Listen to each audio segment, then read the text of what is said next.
AI's huge influence on the world is already shown, and it's not all good.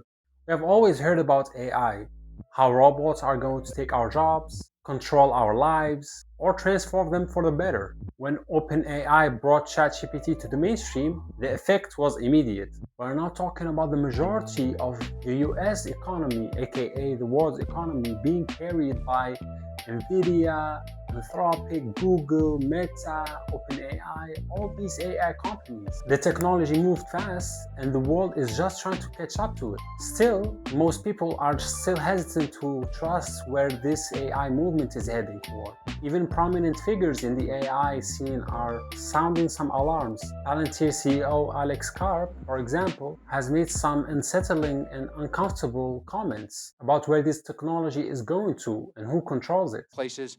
Palantir is here to disrupt and make the institutions we partner with the very best in the world, and when it's necessary, to scare enemies and on occasion kill them.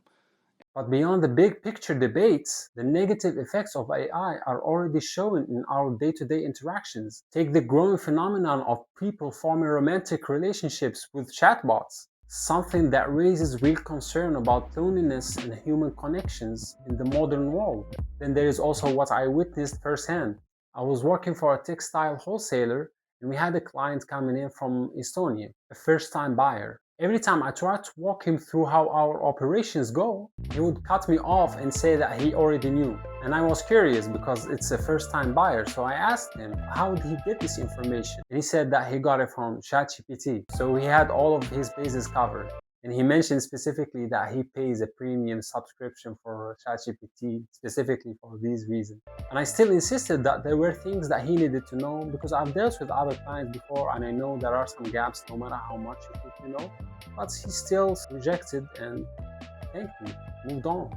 2 weeks later, he placed an order and obviously ran through some problems. Logistical issues, shipment operations, quantities, basically everything. He knew nothing about that. He was very frustrated. Of course, I had to remind him of our first conversation that I had tried multiple times to try to explain the process to him, but he had shut me down. He was not thrilled to hear about that again, but we sorted it out with an additional fee. I've thought about that encounter many times, more than I would like to admit, so it's kind of like bottled right here, so this is my way of letting the fume out.